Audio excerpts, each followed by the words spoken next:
증거입니다. 여러분은 나를 증거해주는 최고의 말이 무엇이라고 생각하십니까? 만약 오늘 여러분들에게 누군가가 여러분들에게 무슨 말을 해준다면 여러분들이 오늘 가장 듣고 싶은 말이 무엇입니까? 제가 이번 주에 그 소통 전문가라고 하는 김창옥 교수, 제가 김창옥 교수 참 좋아하는데 김창옥 교수 강연하는 그 영상을 좀 봤어요. 이분이 소위 소통 전문가라고 하면서 뭐 개그맨이요. 되게 웃깁니다. 그렇게 열심히 강연을 하고 뭐 사람들하고 이렇게 소통하고 이렇게 하는데 이분이 우울증에 빠졌어요. 깊은 우울증에 빠졌어요. 살고 싶지 않고 번아웃이 돼서 정말 아무것도 할 수 없어서 이분이 어느 날 도망가 버렸어요. 누군가 추천해준 외국에 있는 한 수도원으로 도망가 버린 거예요. 그곳에서 세상과 완전히 단절되고 그냥 하루 종일 언덕에 앉아가지고 그냥 멍하니 하늘만 쳐다보는 시간들을 며칠이고 가졌대요. 근데 어느 날 이분이 그날도 그 수도원의 언덕에 앉아서 멍하니 하늘을 쳐다보고 있는데 불현듯 이게 외부로부터 온 소리인지 아니면 내 내부에서 나를 향해서 내가 했던 얘기인지는 모르겠지만 내 내면에서 한 소리가 들렸다는 거예요. 이분한테 뭐라고 하는 소리가 들렸냐면 창호가 너 여기까지 잘 왔어. 너 여기까지 잘 왔어. 그날 그것이 하나님의 음성인지 내가 나를 향해서 했던 말인지는 모르겠지만 지쳐있는 힘들어있는 나를 향해서 여기까지 잘 왔어. 그 소리가 그분을 일으켜 세웠다는 거예요. 그리고 그날로 벌떡 일어나서 다시 삶의 자리로 들어왔다는 거죠. 여러분, 누가 나에 대해서 알아주고 나를 증거해 주는 이가 있다라고 한다면 그야말로 그것이 최고의 증인이요 최고의 증거일 거예요. 많은 사람들이 나를 오해하고 또 나에 대해서 불편한 이야기들을 하지만 나 자신에 대해서 제대로 알아주는 사람을 한 사람만 만난다라고 한다면 그보다 행복한 일은 없을 것입니다. 여러분, 그런데요, 우리 주님도 마찬가지입니다. 우리 주님도 주님을 온전하게 증거해 줄 그 한 사람을 만나면 너무너무 행복해 하신다는 거예요. 오늘 예수님께서 제자들에게 이렇게 물어보셨습니다. 얘들아, 사람들이 나에 대해서 뭐라고 하든, 그때 제자들이 어떤 사람은 예수님을 엘리야라고도 하고 어떤 사람은 세례 요한이라고 하고 또 어떤 사람은 뭐 대단한 선지자라고 합니다. 다 틀린 대답이었어요. 그때 답답한 심정으로 예수님께서 그러면 너희는 나를 누구라고 생각하느냐? 너희는 나를 누구라고 생각하느냐라고 물을 때 그때 베드로가 이렇게 고백하죠. 주는 그리스도이시고 살아계신 하나님의 아들이십니다. 그때 이 베드로의 신앙 고백을 들으시고 예수님이 너무너무 기뻐하시는 거예요. 맞다, 고맙다, 너에게 그것을 알게 하신 것이 바로 하나님이시다.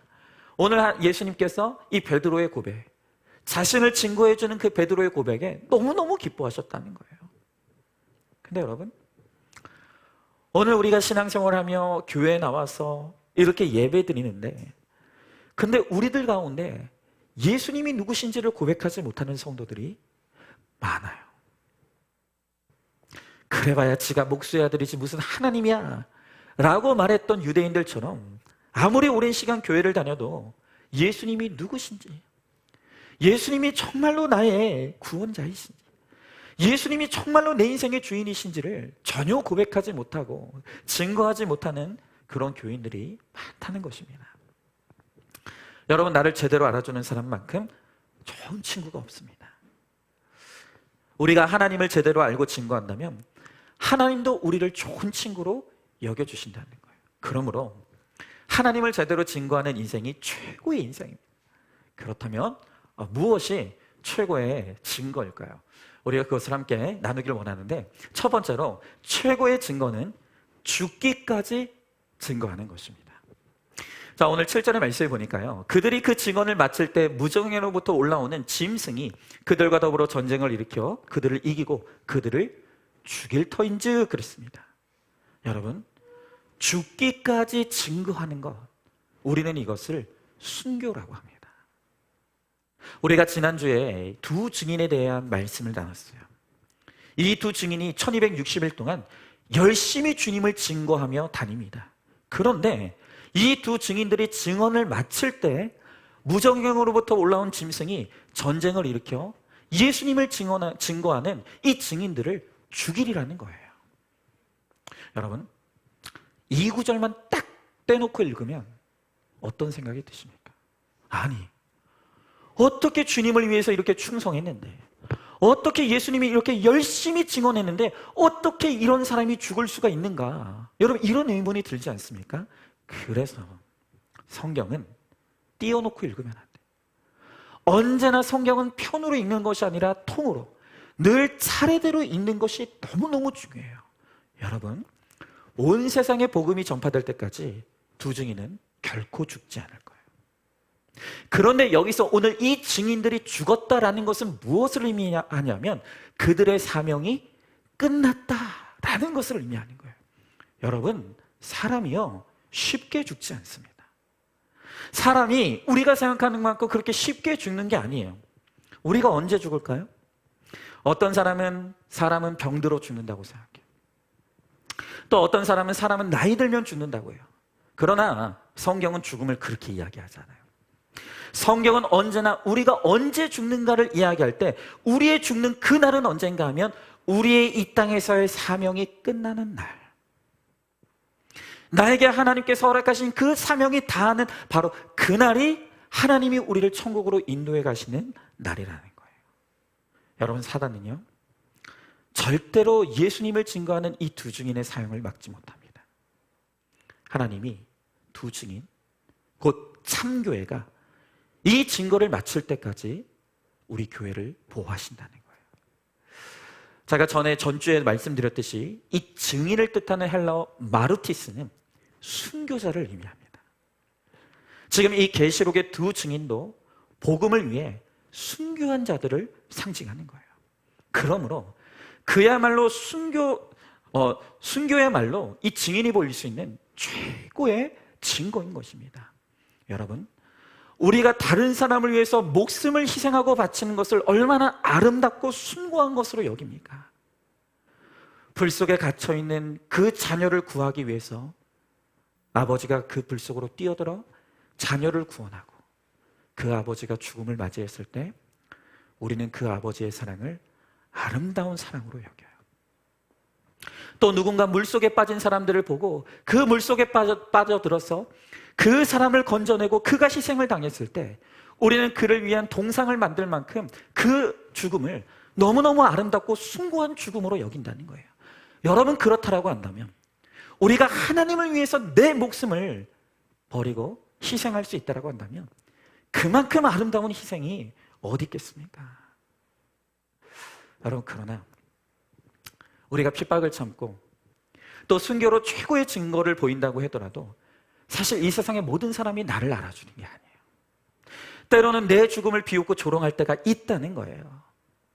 고린도전서 4장 13절에서 바울은 우리가 지금까지 세상의 더러운 것과 만물의 찌꺼기같이 되었도다 라고 막 고백을 해요.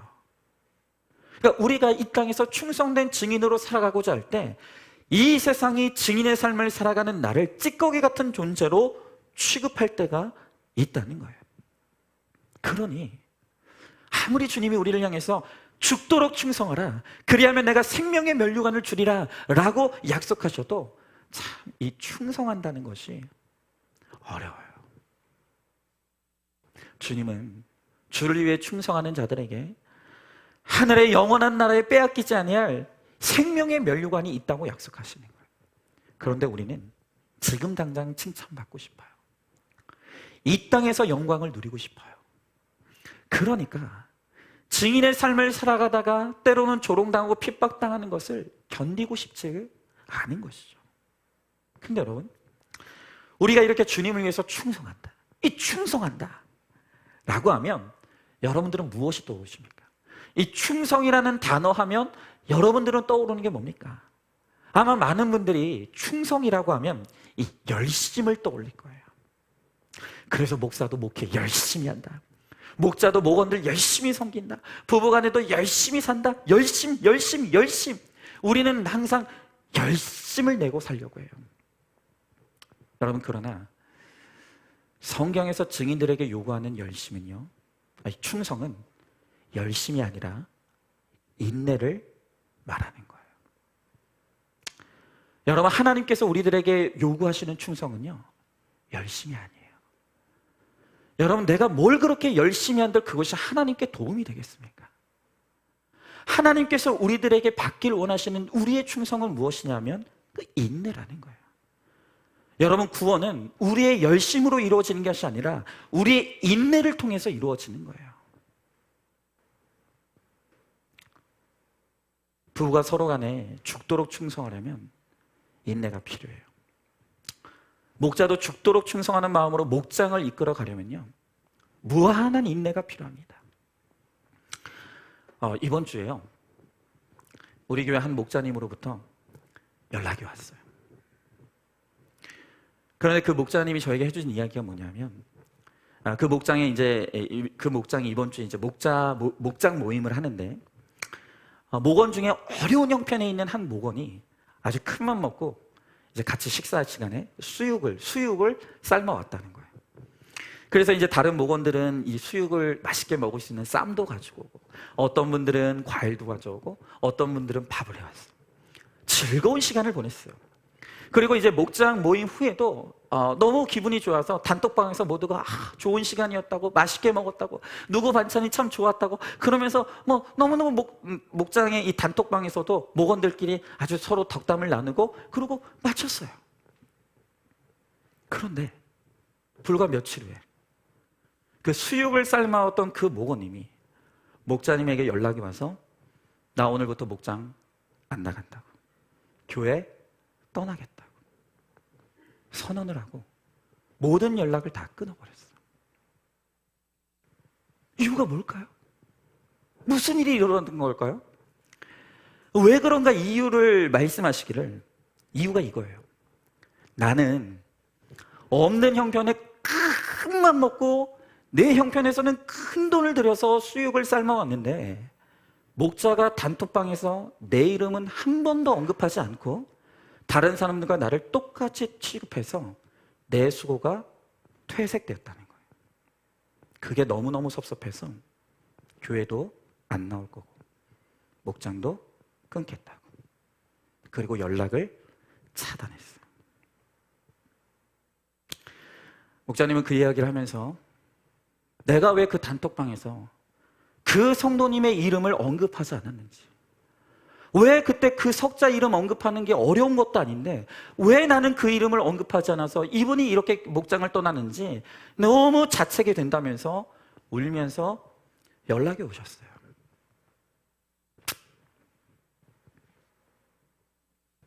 여러분, 어떻게 생각하십니까?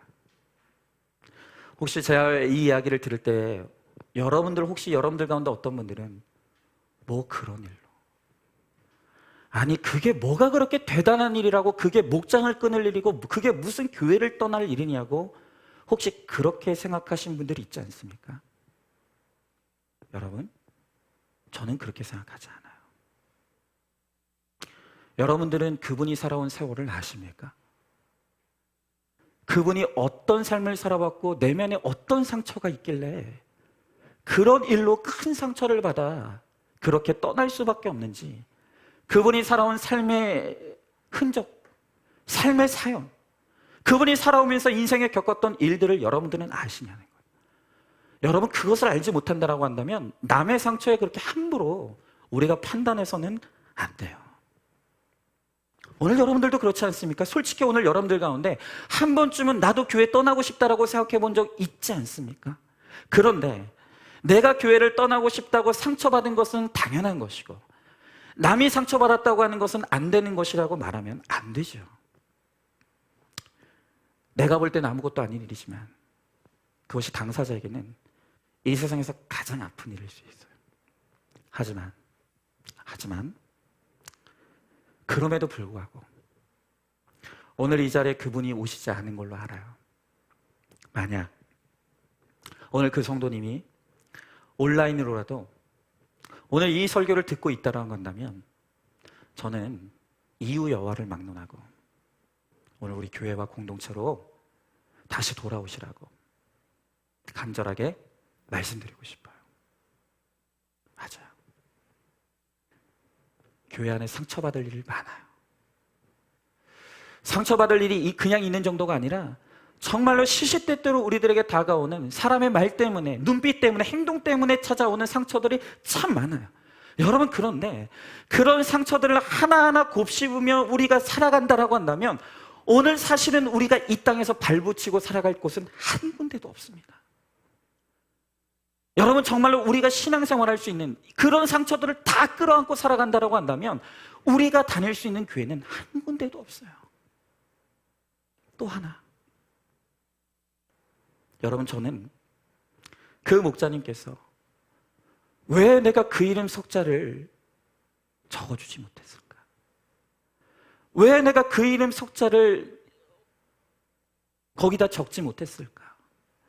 나 때문에 그분이 상처받아서 떠났다고 자책하고 후회하면서 눈물을 흘리는 모습을 보면서 과연 이 세상에 나 때문에 울어줄 사람이 얼마나 있을까?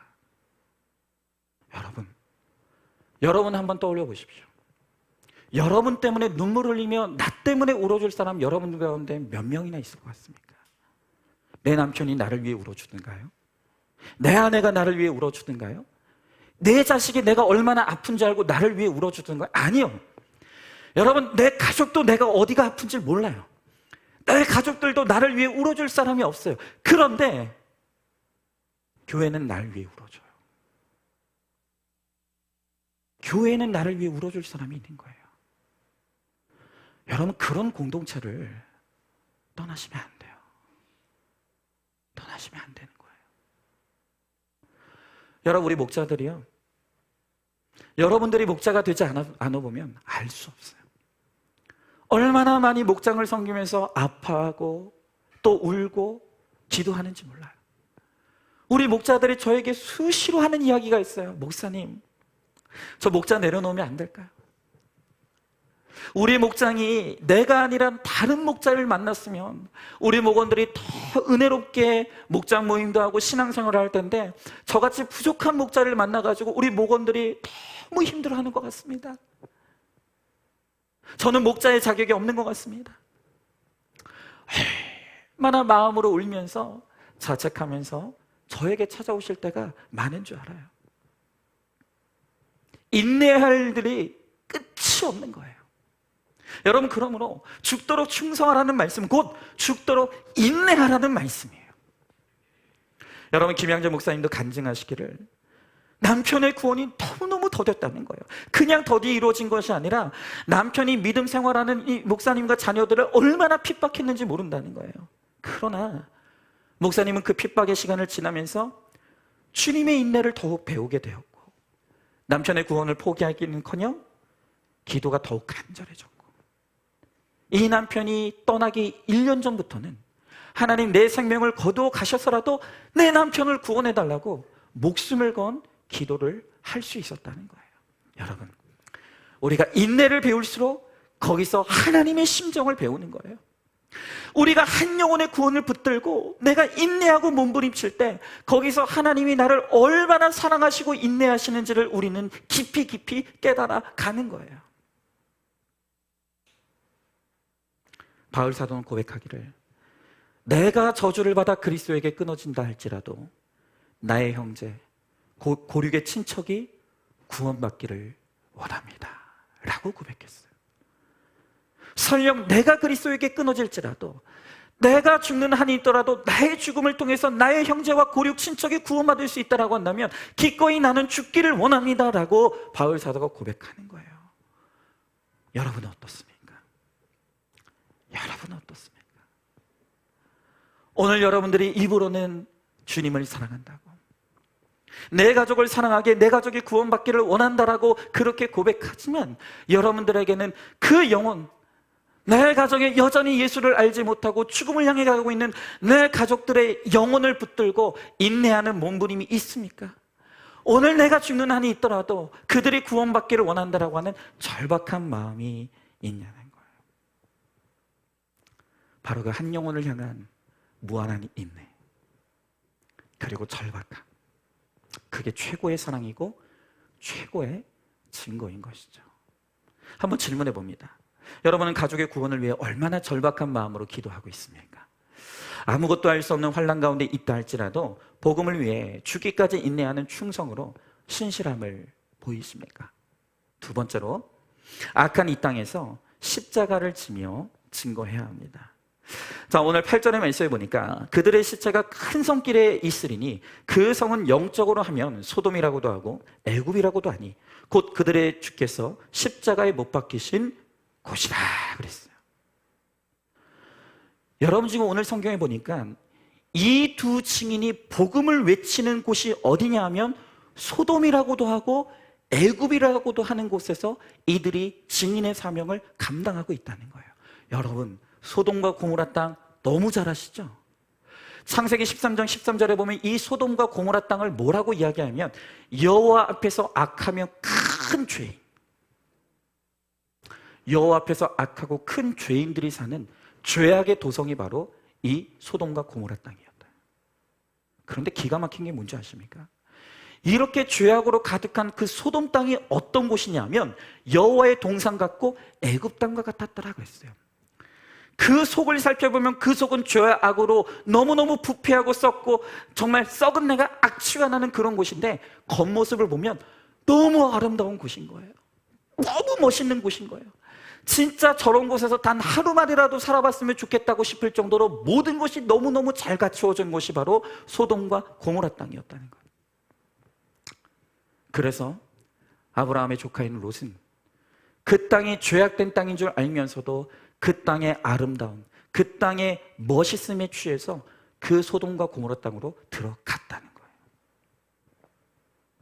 그런데 그건 아브라함도 똑같아요. 하나님께서 아브라함을 죄악의 땅에서 불러내셔서 약속의 땅 가나안으로 인도해 주셨어요. 그런데 그 가나안 땅에 기근이 드니 미련도 없이 가나안을 떠나 애굽으로 피신하는 거예요. 여러분, 아브라함이 애굽으로 가서 한 일이 뭡니까? 아내를 팔아먹었잖아요. 아내 팔아먹었어요. 내가 살겠다고 아내를 팔아먹었다는 거예요. 여러분, 우리 인간이 이래요. 하나님께서 죄 가운데 죽을 수밖에 없었던 우리를 구원하셔서 오늘 우리를 생명의 자리로 인도해 주셨는데 우리가 정말 죽을 것 같은 고난의 현장에서 우리를 만나주셔서 이제 예수 믿는 믿음 가운데 살게 하셨는데 그런데 조금 살만해지잖아요? 조금 건강해지잖아요? 그럼 그때부터 다시 세상이 그리워지는 거예요. 예전에 내가 골프 치며 나이스샷 하며 살았던 그때, 건강한 몸으로 술집 다니면서 맛있게 술 먹으며 살았던 바로 그때, 내가 이 세상에서 부귀영화 누리면서 살아가는 그런 삶을 꿈꾸면서 끊임없이 세상으로 돌아가려고 하는 거예요. 여러분, 그래서 좋은 바깥 세계에서 좀 놀고 오겠다면서 슬쩍 교회를 떠나는 분들, 혹시 교회를 다니더라도 나는 내 삶을 참견하지 않는 그런 적당한 수준에서 나는 교회 다닌다고 그렇게 하시는 분들이 얼마나 많습니까? 여러분, 어떤 분은요, 요즘은 중국이 대세라고 하면서 중국어를 배우게 할 목적으로 자녀들을 화교학교에 보낸답니다. 여러분, 내 자녀를 2개국, 3개국, 5개국어를 시키면 내 자녀를 성공합니까? 설령 이 땅에서 성공한다 할지라도 그 이 땅에서 이루는 부귀 영화와 또 권력을 가지고 살아가면서 과연 하나님이 필요할까요? 정말 그들이 구원을 받겠습니까? 여러분, 우리 가정도 마찬가지. 하나님께서 오늘 우리들에게 가정을 주신 목적은 우리끼리 잘 먹고 잘 살라고 그 가정을 허락하신 게 아니라 그 가족을 구원하라고, 하나님이 우리에게 사명지로 주신 곳이 바로 우리의 가정이에요. 근데 우리 어떻습니까? 그저 내 아이 성공시키는 데만 혈안이 돼서 하루 24시간을 보내는 동안 내 자녀들에게 성경 한 줄은 읽어주지 않으면서 태권도 학원, 수학 학원, 영어 학원, 무슨 학원 보내면서 이 세상 학문을 익히고 이 세상에서 성공하는 법만을 끊임없이 심어주고 있지는 않느냐는 거예요. 그러니 믿는 가정이라고 하는데 예수가 없어요. 온 가족이 교회를 다니는데도 맨날 가정 안에서 하는 이야기는 열심히 기도하면 명문대학 붙을 거야, 열심히 교회 다니면 당신 사장할 거야.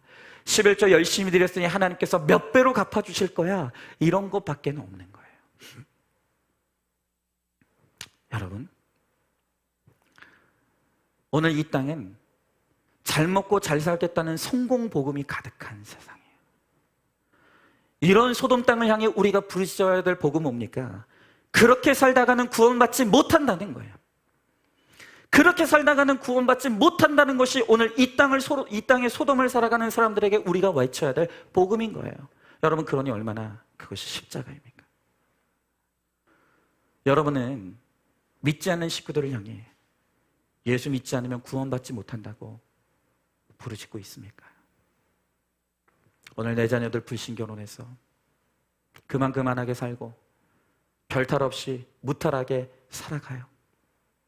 그러니 그 자들을 향해서 너희들만 잘 살면 된다. 너희들이 속썩이지 않고 그렇게 살아주니 고맙다. 그저 그렇게 의미 없는 축복만 빌어주고 있지 않느냐는 거예요.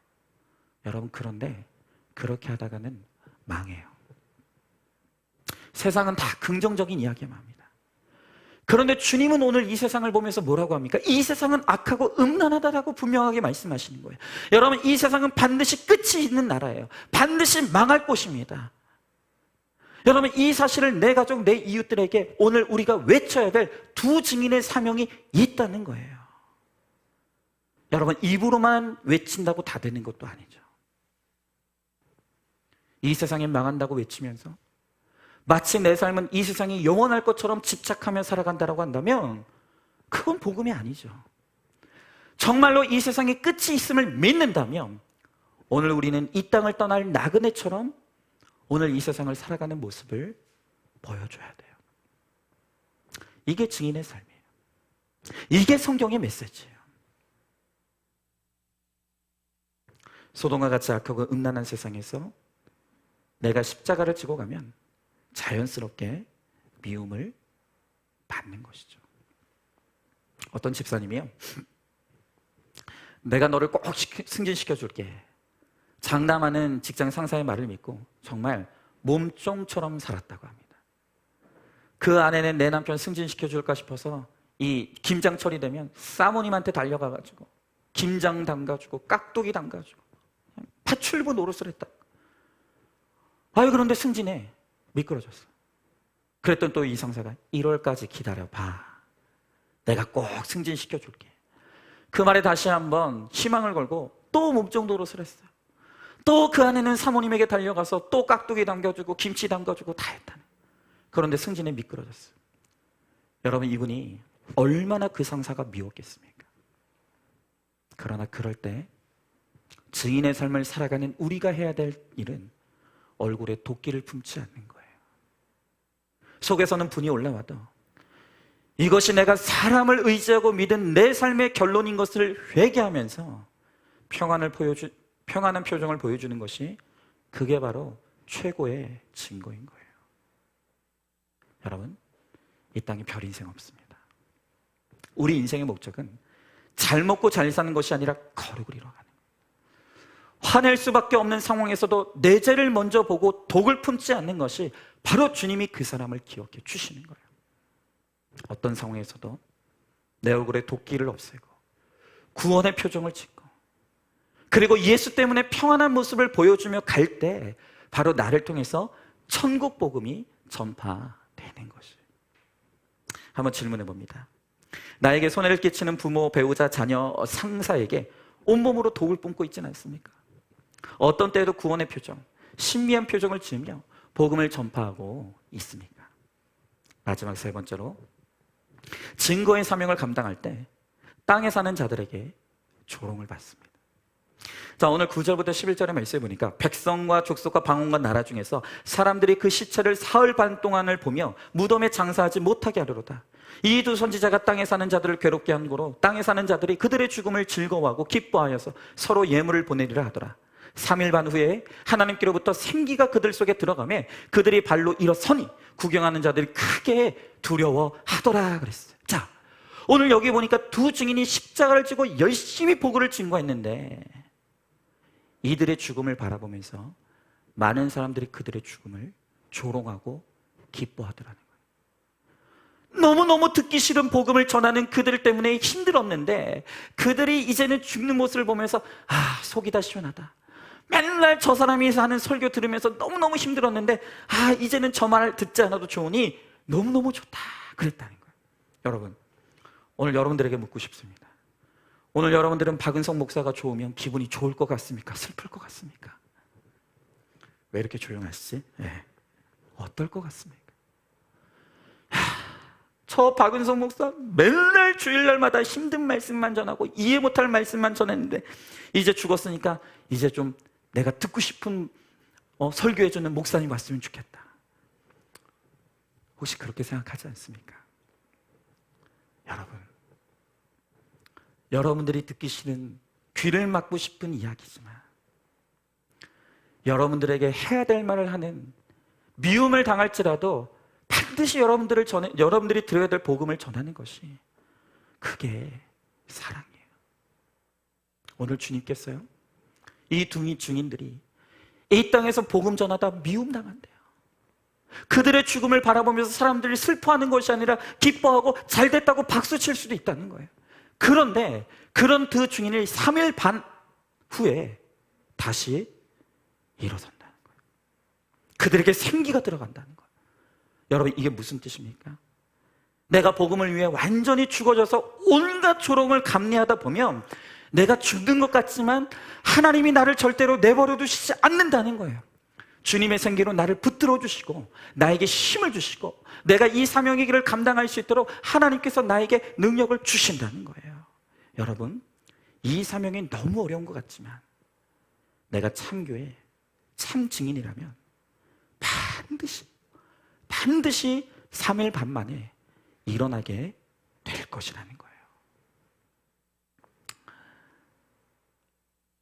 오늘 우리들 교회 한 집사님의 간증을 전하고 마치도록 할게요. 이 집사님의 남편이요, 바람이 났어요. 가출했어요. 이제 우리들 교회에서 바람나고 가출했다 아무것도 아니죠. 근데 이제 이 집사님이 재혼한 가정인 거예요. 재혼 가정으로서 남편이 전처와의 사이에서 낳은 자녀들이 둘이 있었는데 이 집사님이 이 전처 사이에서 낳은 자녀들까지 품고 잘 길렀다는 거예요. 그런데 세상에 그런 아내를 놔두고 이 남편이 바람을 피웠다는 거예요. 그것도 분통한데 세상에 이 집사님이 외도녀가 운영하는 식당 일을 도우라고 했다는 거예요. 진짜 어디까지 인내해야 됩니까? 정말 이런 사람들까지도 우리가 인내하고 정말 이런 사람도 구원을 위해서 우리가 품어야 되는 겁니까? 심지어 외도를 가리켜서 그분이라고 극존칭까지 써가면서 그러면서 너 할 일 없으니까 식당에 나와서 도우라고. 미칠 지경이라. 정말 죽고 싶었다. 그런데 이 집사님이 교회 공동체에서 양육을 받으며 피 터지게 갈등한 끝에 이분이 놀라운 적용을 했어요. 집사님은 십자가 지는 순종으로 그 외도녀가 운영하는 식당을 갔어요. 그런데 싸우러 간 것이 아니에요. 남편이 시킨 대로 그 가게 일을 도와주러 갔다는 거예요. 그러자 되려 이 남편과 외도녀가 너무너무 당황하더라는 거예요. 설마 오겠어? 라고 생각했는데 너무나 당당하게 와서 두 팔을 걷고 식당 일을 도와주려고 하니까 예, 괜찮다고 안 도와주셔도 된다고 그러면서 그냥 극구 거절하고 보내더라는 거예요. 더 놀라운 게 뭔지 아십니까? 이 일이 전환점이 돼서 남편이 집으로 돌아왔다는 거예요. 왜 돌아오겠느냐? 외도녀가 그러더라는 거예요. 너 나쁜 놈이라고. 이렇게 착한 부인을 두고 어떻게 밖에 나와가지고 바람을 피울 수 있느냐고. 이렇게 착한 부인에게 너는 돌아가야 된다고. 그러니까 너 빨리 다시 돌아가라고. 그리고 외도녀가 이 남편을 돌려 보냈다는 거예요. 기가 막힌 일이 일어나는 거예요. 여러분, 죽어지고 썩어지는, 내가 도대체 어디까지 인내해야 되는지 알 수 없는 그 무한한 인내 가운데 이 가정에 예수의 씨가 싹 트는 거예요. 여러분, 이 씨앗이라는 것은 그냥 그 알 하나 그대로 있으면 아무 일도 일어나지 않아요. 그런데 그 씨가 땅속에 묻히고 그게 썩고 죽어지면 바로 거기서 놀라운 생명의 역사가 일어나는 거예요. 우리도 마찬가지. 우리가 주와 복음을 위해서 내가 썩어지고 내가 죽어지는 적용을 이루어가면 하나님은 반드시 거기서 새 생명의 역사를 이루어 가신다는 거예요. 여러분, 그러기 위해서 우리는 날마다 내가 죽고 썩는 적용이 필요해요. 여러분, 그러면 내가 죽고 썩는 적용이라는 게 뭡니까? 도대체 내가 어떻게 하면 죽어지고 썩어지는 적용을 할 수 있는 겁니까? 여러분, 내가 죽어지고 썩어진다는 건 별게 아니에요. 시마다 때마다 올라오는 혈기를 하나님의 은혜로 인내하는 것이 내가 죽어지고 썩어지는 거예요. 여러분, 이것이 바로 오늘 우리 시대에 우리가 하나님 앞에 보여야 될 우리의 순교예요. 여러분, 순교를 어렵게만 생각하지 마십시오. 내가 마땅히 혈기 낼 수 있고, 내가 마땅히 원망할 수 있고, 내가 마땅히 불평할 수 있지만 그 모든 것을 주님을 위해서, 내 가정의 구원을 위해서 인내하고 온유함으로 품어내는 것, 혈기 내지 않는 것, 그것이 바로 이 시대 우리의 순교이고, 그것이 바로 내가 썩어지고 죽어지는 적용인 거예요. 여러분, 이런 한 사람의 순교의 삶, 십자가의 삶을 통해서 주님이 영광 받으십니다. 얼마든지 혈기 낼 수 있지만 내 혈기를 내려놓고 예수 그리스도의 신비한 표정을 보여주는 것을 통해서 예수 그리스도가 영광 받으시는 거예요. 이런 십자가의 길, 순교자의 삶을 우리가 잘 걸어가고 이 한 주 동안 혈기 내지 않는 순교의 자리에서 잘 죽어지고 썩어져서 오늘 나를 통해 열방에 최고의 증거를 보이는 저와 여러분, 우리 모두가 될 수 있기를 주님의 이름으로 축복합니다. 오늘 이 시간 우리 찬양하고 기도했으면 좋겠습니다.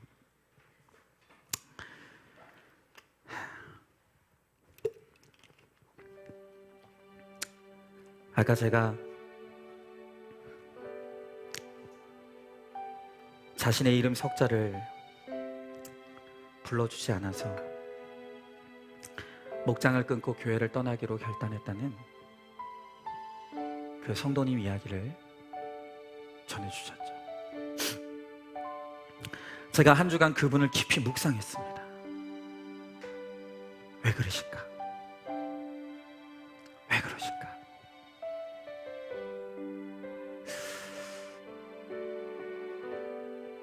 제가 그분의 삶을 다 알지 못하고 그분의 마음을 다 알지는 못하지만 그분에게는 내 이름 석자가 불려지는 것이 목숨보다 소중한 것이고, 또 내 이름 석자를 누가 알아주지 못하는 것이 죽을 만큼 괴로운 일이에요. 너무나 아프고 연약한 삶을 살아오셨다는 것이 그려지더라고요. 나에게는 누가 내 이름을 불러주고 안 불러주고가 아무것도 문제가 되지 않지만 그분에게는 아무도 내 이름을 불러주지 않는 너무너무 외로운 삶이 있으셨던 것 같아요. 누군가 좀 내 이름을 불러줬으면 좋겠는 너무 힘든 삶을 살아왔던 것 같아요. 다 알지 못하지만 그분 마음에 있는 그 이름 석자 불러주는 것이 너무너무 괴롭고 인생이 무너질 것만큼의 고통으로 다가올 만큼 너무나 아프고 힘든 인생을 살아왔을 그분의 삶을 묵상해 보니 그럴 수 있겠구나, 그럴 수 있는 것이구나, 이해가 되고 애통해지고 마음으로 품고 기도가 돼요. 여러분, 우리들에게 정말로 십자가의 길, 순교자의 삶이라는 것이 우리가 보기에는 아름답고 영광스럽고 멋있는 삶인 것 같지만 그것이 우리의 삶이 되고자 할 때는 우리들에게 끝없이 인내해야 될 일들이 있는 거예요. 끝없이 참아야 될 일들이 있고 끝없이 감당해야 될 십자가가 있는 거예요. 여러분, 저는 그 아픈 목원을 품고 눈물을 흘리는 그 목자의 눈물을 보면서 하나님이 그 눈물 절대로 헛되게 하지 않으실 것이라는 걸 믿어요. 한 영혼을 품고 흘렸던 그 눈물은 이 세상에서 가장 값진 눈물이에요. 하나님이 그 눈물을 통해서 반드시 한 생명이 싹트는 구원의 생명의 역사를 이루어 주실 거예요. 여러분, 오늘 이 세상 모든 사람들은 다 나 때문에 울어요. 내가 불쌍해서 울고, 내가 슬퍼서 울고, 내 인생이 힘들어서 울고. 그러나 나 때문에 우는 인생, 아무도 나를 위해 울어줄 사람이 없는 인생 가운데서 우리가 이제 나를 향한 눈물을 그치고 다른 사람의 영혼을 품고 흘리는 그 눈물을 흘릴 수 있을 때 바로 그 눈물이 가장 아름다운 눈물이에요. 여러분, 오늘 이 공동체에는 나를 위해 울어주는 사람들이 있어요. 나의 십자가를, 나도 지지 못하는 나의 십자가를 지고 구원을 위해 함께 그 십자가를 지고 가는 너무나 귀한 지체들이 있는 거예요. 여러분, 이 생명의 길에 오늘 주님이 여러분들을 부르십니다. 그리고 함께 가고 주님께서 그 생명의 역사를 이루는 일에 우리를 쓰시길 원하신다고 말씀하신, 오늘 이 시간 우리가 이 찬양 같이 찬양하면서, 하나님, 이제껏 나만 알았습니다. 나밖에 몰랐습니다. 하나님, 나는 나만 위해서 눈물을 흘릴 줄 알았지 한 번도 다른 사람을 위해서 눈물을 흘려본 적이 없는데, 하나님, 내 눈에도 주님의 마음으로 다른 사람의 영혼을 품고 한 방울의 눈물을 흘릴 수 있는 그 아름다운 눈물을 허락하여 주시고, 나도 나만을 위해서 살아가는 너무너무 이기적인 인생을 벗어나서 하나님, 다른 사람을 품고 사랑할 수 있는 하나님 아름다운 십자가의 길을 나도 걸어갈 수 있도록 하나님 우리들에게 은혜를 달라고, 오늘 이 시간 연약한 영혼들을 우리가 기억하며 하나님 그들을 지켜주시고 그들을 생명의 길로 인도해 달라고, 오늘 이 찬양 우리 같이 찬양하고 함께 기도하도록 하겠습니다. 내 마음에 주를 향한 사랑이, 나의 말에 주가 주신 진리로, 나의 눈에 주의 눈물 채워주소서.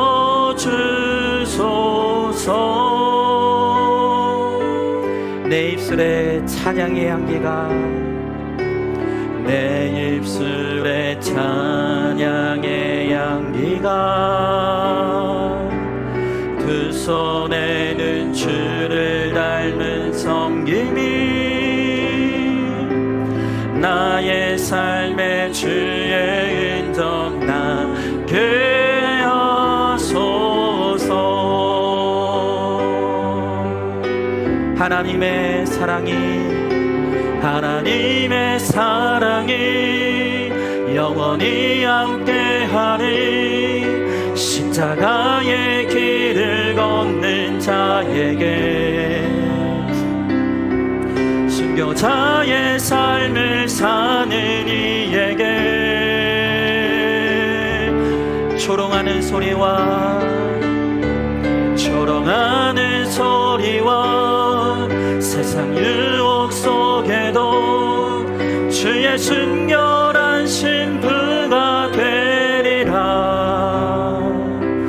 내 생명 주님께 우리 한 번 더 찬양합니다. 내 마음에 주를 향한 사랑이, 나의 말에 주가 주신 진리로, 나의 눈에 주의 눈물 채워주소서.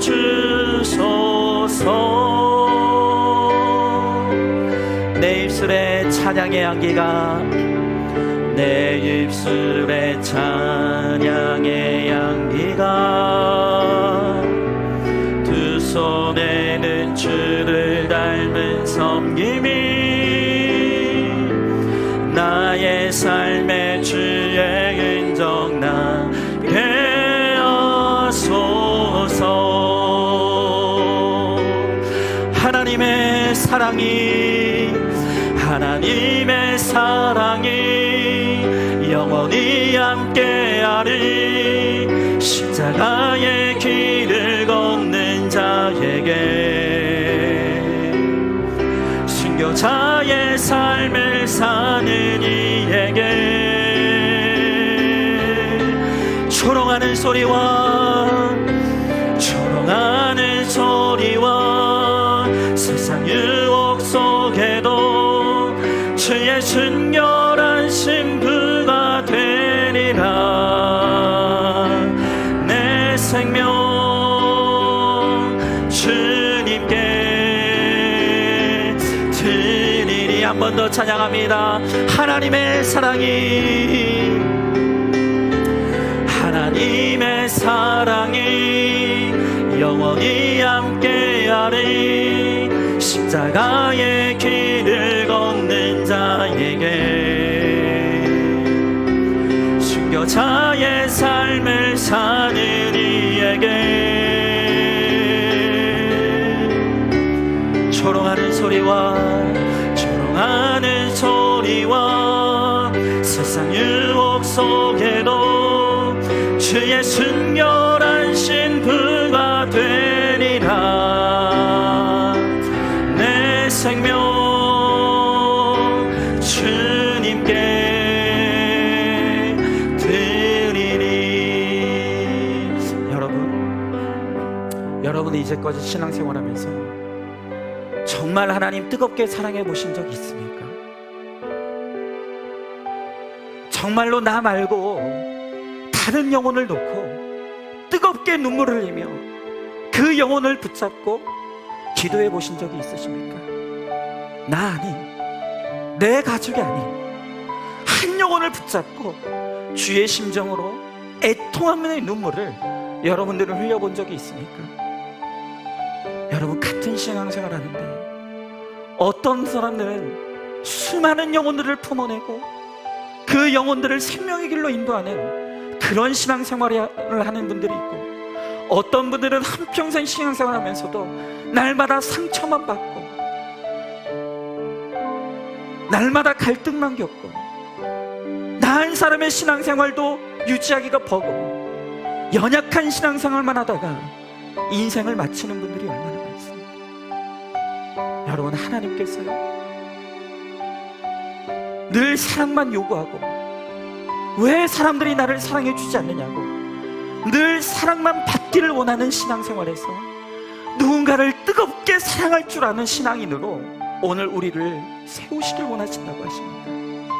나의 눈에도 내가 불쌍해서 흘리는 연민의 눈물이 아닌 다른 사람의 영혼이 애통하여서 그 영혼을 향해서 뜨거운 눈물을 흘리는 그 눈물을 주시기를 원하신다고 말씀하십니다. 이렇게 정말로 우리가 사랑받는 것이 아닌 사랑하는 인생이 되고, 나 때문에 흘리는 눈물만이 아니라 다른 한 영혼을 위해서 뜨거운 눈물을 흘릴 줄 아는 하나님, 그 사람을 통해서 하나님의 사랑을 쏟아 부어주신다고 하십니다. 하나님의 마음을 부어주신다고 하십니다. 하나님이 바로 그 사람들에게 하나님의 능력을 부어주신다고 말씀하십니다. 여러분, 이 시간 나는 할 수 없습니다. 나는 그런 십자가를 질 수도 없고 그런 마음도 없습니다. 내 안에는 나도 사랑하지 못하는 너무나 좁아터진 마음밖에 없습니다. 그러나 오늘 우리가 우리의 마음을 하나님 앞에 드리면 하나님께서 우리 안에 굳은 마음을 제하여 주시고 우리 안에 새 마음을 주시겠다고 하십니다. 우리 안에 십자가 질 수 있는 능력도 주시고요, 우리 안에 인내하고 품고 사랑할 수 있는 마음도 주시겠다고 하십니다. 그저 하나님께 오늘 우리의 마음을 드리기만 하시면 된다고 말씀하십니다. 오늘 이 시간 주님께서 우리를 증인으로 삼으시고 우리를 통해서 최고의 증언을 하나님 듣기를 원하신다고 주님 말씀하십니다. 오늘 이 시간 기도할 때 하나님 아버지, 나도 나 같은 사람도 누군가를 뜨겁게 사랑할 수 있는 인생이 되길 원합니다. 연탄재와 같이 나의 인생을 태워서 정말 한 사람을 살리는 일에 하나님 나를 드릴 수 있는 인생이 되길 원합니다. 하나님, 나는 할 수 없지만 주님이 나를 도우시면 우리도 능히 그 일들을 감당할 수 있게 될 줄로 믿습니다. 우리 가운데 함께하여 주시옵시고, 이제는 않는 이기적인 인생에서 이타적인 인생이 되게 하여 주옵시고, 주님의 마음을 품고 하나님 아버지의 한 영혼을 향해 하나님 뜨거운 눈물을 흘릴 수 있는 우리가 될 수 있게 하여 주시옵소서. 십자가의 길, 순교자의 길을 잘 걸어갈 수 있는 우리 모두가 되게 해달라고 오늘 말씀을 기억하며 우리 함께 기도하며 나가도록 하겠습니다. 기도하겠습니다. 사랑과 은혜가 충만하신 하나님 아버지, 주님의 귀한 사랑과 은혜를 감사드립니다. 오늘 하나님 아버지 이 말씀이 있는 자리로 우리를 불러주시고 아버지 우리를 향한 주의 뜻을 깨닫게 하여 주심을 감사드립니다. 주님께서 우리를 증인의 삶으로 부르십니다. 십자가의 길, 순교자의 삶으로 하나님 우리를 부르십니다. 하나님 아버지, 이제까지 우리가 신앙생활하면서 하나님 내 마음에 단 한 번도 뜨겁게 주님을 사랑해 본 적이 없는 것 같습니다. 하나님 아버지, 이제까지 내가 신앙생활하면서 하나님 누군가를 뜨겁게 사랑해 본 적이 정말로 내가 있었는가? 아버지, 우리 자신을 돌아봅니다. 주여, 이제까지 날마다 하나님 우리가 교회를 다니면서도 나밖에는 몰랐습니다. 하나님 아버지, 날마다 나는 사랑받기만을 원했습니다. 하나님 날마다 상처만을 곱씹으며 하나님 연약한 신앙생활을 해왔습니다. 주여, 나의 하나님 아버지, 우리를 불쌍히 여겨주십시오. 이제는 정말로 그리스도 예수의 마음이 부어짐으로 말미암아 하나님을 뜨겁게 사랑할 수 있는 마음이 우리 가운데 임하게 하여 주십시오. 또 하나님 아버지, 우리 두 눈에 하나님 아버지 한 영혼을 향한 애통함의 눈물이 하나님 아버지 흘릴 수 있게 하여 주십시오. 정말 누군가를 한번 뜨겁게 사랑해 볼 수 있는 아버지의 연탄자와 같은 인생이 될 수 있도록 주여, 나의 하나님 아버지 함께 하여 주시옵소서. 하나님 아버지, 이기적인 인생이 아닌 정말 하나님 많은 영혼들을 품고 사랑할 수 있는 아버지 이타적인 삶이 되게 하여 주십시오. 하나님 아버지, 주님 때문에 아버지 주와 복음을 위하여서 하나님 아버지 나를 드릴 수 있는 아버지 귀하고 값진 인생이 될 수 있도록 주여, 나의 하나님 아버지 함께 하여 주시옵소서. 아버지, 나를 증인 삼기 원하시는 주님, 아버지 우리는 할 수 없지만 주님이 내 안에 임하시면 우리도 능히 우리의 십자가를 지며 하나님의 증인의 삶을 살아낼 줄로 믿습니다. 주여, 우리 한 사람 한 사람을 기억하여 주옵시고 우리를 통해 영광 받아 주옵시고 우리를 통해서도 한 생명이 살아나는 역사가 일어날 수 있도록 주여 도와주시옵소서. 믿습니다. 하나님, 지나온 우리의 신앙생활을 돌아봅니다. 내가 입술로는 주님을 믿는다고 고백했지만 내가 단 한순간이라도 정말 나를 위해 십자가에 물과 피를 쏟으신 주님을 나는 단 한순간이라도 뜨겁게 사랑했던 적이 있는지, 또한 늘 우리는 내가 받은 상처만 곱씹고 늘 나를 사랑해 주지 않는다고 늘 원망하고 불평했지만 나는 정말로 한 영혼을 붙들고 그 영혼에 대한 애통함을 가지고 한 번이라도 뜨겁게 사랑하며 뜨거운 눈물을 흘려본 적이 있는지 하나님, 우리의 모습을 돌아봅니다. 우리가 너무 연약합니다. 우리가 너무 사랑이 없습니다. 우리가 너무 메말라 있습니다. 그래서 생기를 잃어버리고 날마다 인생에 원망과 불평만 쏟아지고 우리 두 눈에서는 그저 내가 불쌍해서 흘리는 연민의 눈물밖에 남은 것이 없습니다. 하나님, 그런 우리를 향해서 주님이 우리를 초청하십니다. 이제는 그리스도 예수의 마음이 임하여 그 마음을 품고 주님과 뜨겁게 사랑하며 내 삶을 통하여서도 누군가를 진심으로 품고 인내하며 그들 뜨겁게 사랑하며 눈물을 흘리며 나를 희생할 수 있는 그런 연탄재와 같은 사랑을 할 수 있는 그 고귀한 인생으로 주님이 우리를 부르시며 우리를 쓰시길 원하신다고 말씀하십니다. 주님, 우리는 할 수 없습니다. 우리에겐 그런 사랑도 없고 그런 마음도 없습니다. 나는 나 자신조차도 사랑이 되지 않는 너무나 좁은 마음을 가진 인생입니다. 하나님, 나는 알 수 없지만 그러나 오늘 우리가 소망하는 마음으로 우리의 마음을 주님 앞에 드릴 때 주님이 우리 안에 굳은 마음을 제어해 주시고 새 마음을 주시며 하나님이 주시는 그 마음이 우리 가운데 임할 때 우리도 뜨겁게 사랑하는 인생이 될 것이라고 주님 우리들에게 말씀하십니다. 하나님, 우리가 그것을 사모할 수 있게 하여 주시옵시고 하나님 앞에 우리의 삶을 드림으로 말미암아 오늘 우리의 인생을 통하여서도 정말로 뜨거운 사랑이 일어나며 그래서 나를 통해서 한 생명이 주님 앞으로 돌아오며 한 영혼이 구원받는 일에 쓰임받는 하나님, 우리 모두가 될 수 있도록 우리 주님께서 함께하여 주시옵소서. 우리에게 주어진 이 십자가의 삶, 십자가의 길, 순교자의 삶을 하나님 우리가 잘 따라가게 하여 주옵시고 그래서 그 길 끝에서 우리를 맞이하실 그 주님을 우리가 훗날 만나며 잘했다, 충성된 종아, 우리를 칭찬해 주시는 그 하나님과의 만남을 누리는 우리 모두가 되게 하여 주시옵소서. 믿사오며 사랑이 많으신 우리 예수님 이름 받들어 기도드리옵나이다. 아멘. 이제는 우리 주 예수 그리스도의 은혜와 하나님의 사랑과 성령의 교통하심이, 이제는 나밖에 알지 못했던 그 예전의 강팍한 인생에서 벗어나 하나님이 주시는 새 마음을 받아 누군가를 뜨겁게 사랑하며 그 영혼을 품고 인내하며 혈기 내지 아니하는 순교를 이름으로 나를 통해서 예수 그리스도가 증거되어 주시는 최고의 증인이 되기를 소망하는 사랑하는 모든 성도들 머리머리 위에 이제부터 영원토록 함께 계실지어다. 아멘.